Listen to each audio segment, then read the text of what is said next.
Your phone buzzes. Someone criticizes you. A tempting distraction appears. What if you could simply withdraw, not react, not suppress? Just pull your attention inward, like a tortoise pulling its limbs into its shell, effortlessly, instantly. Chapter 2, verse 58. Krishna reveals the superpower of the wise, one who is able to withdraw the senses from their objects, as a tortoise draws its limbs within its shell, is firmly fixed in perfect consciousness. This is one of Krishna's most vivid metaphors. A tortoise doesn't fight its environment. It doesn't build walls. It simply pulls inward when needed, naturally, effortlessly, completely. The key word is samharati, withdraw. Not suppress, not fight, not deny. Withdraw, like unplugging from a power source. The objects are still there. The noise, the temptation, the provocation. But your senses are no longer connected to them. This is prajna pratisthita, established in perfect wisdom. Not the one who never faces temptation, but the one who can unplug at will. Watch a tortoise on a sunlit rock. The world buzzes around it. Predators, waves, wind. But the tortoise has one move that makes it nearly invincible. It goes inside, not running, not fighting, just withdrawing into its own fortress. You have this fortress too. It's called awareness. Every time the world overwhelms your senses, you can pull your attention inward. The chaos continues, but you're no longer enslaved by it. That's mastery. One simple act, placing your phone face down on the table, closing your eyes. In that moment, you've withdrawn your senses from infinite stimulation. No notifications pulling you outward, no feeds demanding reaction.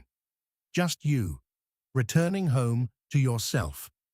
We're trained to react instantly to every ping. But Krishna says the wise person controls when they extend their senses outward, like a tortoise choosing when to stretch its limbs. This is sovereignty, not suppression.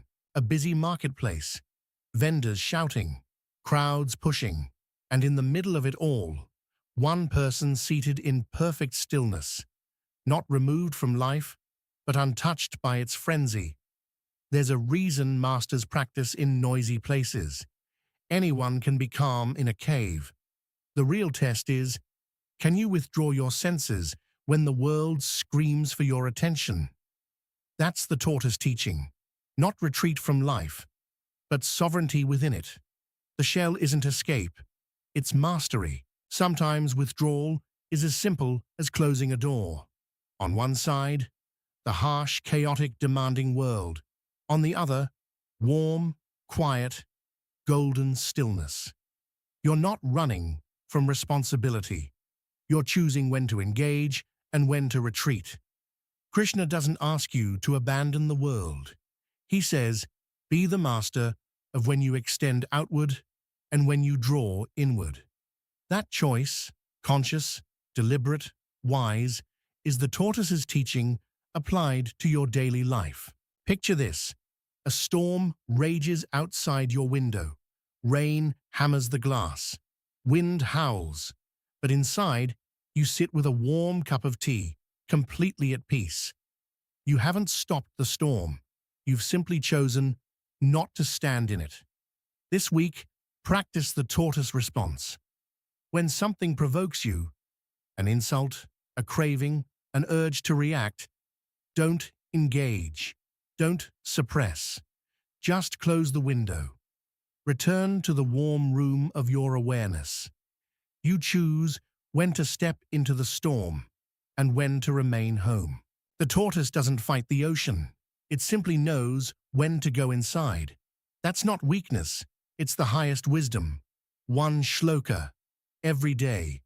Subscribe for daily wisdom from the Gita.